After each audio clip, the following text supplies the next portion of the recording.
And Piquet tries to get away early, indeed he does so, just a little bit before the line. Keke Rosberg goes through, and it is Elio De Angelis leading, but now Tambay is right alongside him as they go into the first right-hander, and it's Patrick Tambay leading. It's De Angelis in second position, it's Mansell up into third place, and Keke Rosberg is in fourth place.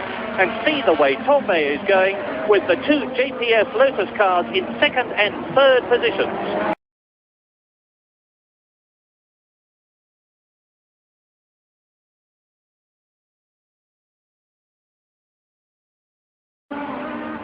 So, lap 2, it's Tambay leading, De Angelis second, in third position, and there he is, Nigel Mansell. In fourth position, it is Keke Rosberg. In fifth position, behind Keke Rosberg, who's coming into sight now, is Derek Warwick, who's moved up a pace ahead of Nelson Piquet, who is sixth. Now round the tremendously fast Courbe de Pouar into the finishing straight, and they're doing 200 miles an hour at the end of that finishing straight. Lap 2, it's Tambay, and look at Derek Warwick coming out and passing Keke Rosberg and moving up a pace. So Derek Warwick is now up into fourth place, and it's Renault engine cars, first, second, third and fourth, because the JPS Lotus cars have the V6 turbocharged Renault engines. There is the race leader on lap 3, Patrick Tambay. And Nigel Mansell is right up with his team there. Elio De Angelis, and challenging and going through, I think, the second position. No, he's not. And Alain Prost is coming up through the field now. And what about the weather? Well, it's dull and overcast at the moment. We had torrential rain, unbelievable rain yesterday for the last practice day. But it was bright and sunny this morning, and we're hoping it's going to stay clear as we look at Nelson Piquet in the Brabham, with going through in fourth position, Derek Warwick. There's now quite a gap between the two JPS Lotuses, and Piquet and the Marlborough McLaren of Alain Prost are battling for position, and Piquet has just been taken by the Frenchman Alain Prost. There he is, number 7. As we look at Derek Warwick now in the Renault, and Alain Prost is most definitely catching the Englishman in the Renault. Yes, both McLarens going very well. And it was interesting, the Brabham, I said during the warm-up, that was very, very fast on the straight, but it doesn't seem so fast in the race. Of course, they run a very different configuration. The turbos wound up to maximum power. And Prost looks very well placed. He's threatening Derek Warwick, fourth place. And if he's quick enough on the straight, he'll be able to do it. Yeah, he's got the inside for the corner at the end of the straight. And so Prost moves into fourth place. René Arnoux, I think, is in the Ferrari in 8th position and starting to catch the battle for 5th, 6th and 7th. There he is. There is the little Frenchman in the Ferrari who stirred our blood in 1979 in that magnificent scratch with Gilles Villeneuve in the closing stages for 2nd position. Nigel Mansell, 3rd. Alain Prost, 4th. We are on lap 10 out of 69. There is the leader. There's De Angelis 2nd, Mansell 3rd, Prost 4th, and then the battle for 5th, 6th, 7th, with René Arnoux in 8th position, closing up on Warwick and Piquet. There's a bunch of very hardy enthusiasts down there. Get up at all hours of the night. More sparks than Piquet bottoming, Lauda bottoming there at the end of the straight over the bumpy bit, and that's just because they're so full of fuel. 220, and Niki Lauda has finally found a way around the owner Piquet. I think Piquet's pulled up. So Piquet has stopped. That was a great relief to Niki Lauda. It looked as if Piquet's engine had flown because he pulled up quite sharply and suddenly then. And if he has, and we need confirmation of that by seeing a picture of a stationary Piquet, well, that's Beloff. Stefan Beloff is out of the race, as you can see in his Tyrrell.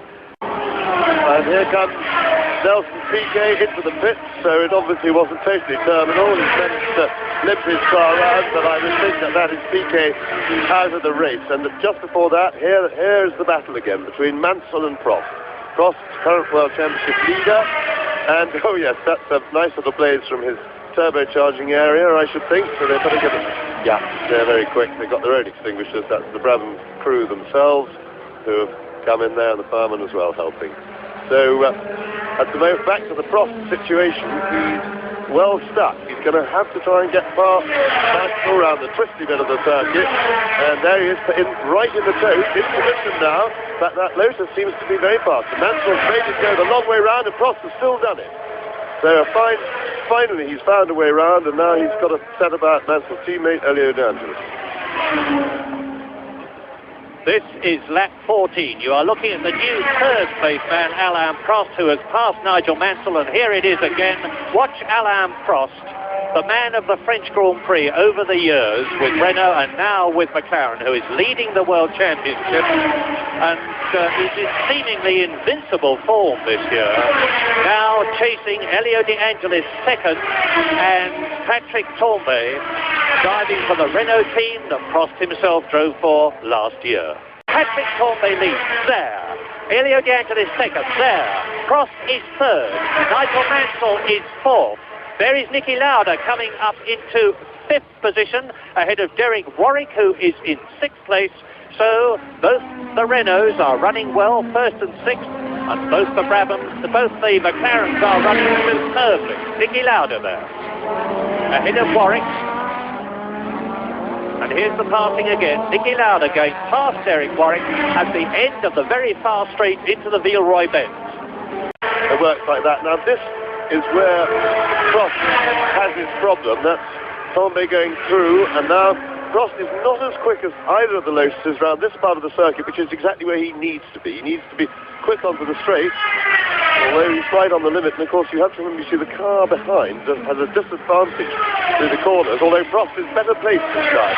Yes, he's close enough now, and De Angelis just making him go the long way round. And Prost, can he do it? Yes, he's done it. He's very, very quick into that corner, and that's Alain Prost in the second place and chasing Tambay now.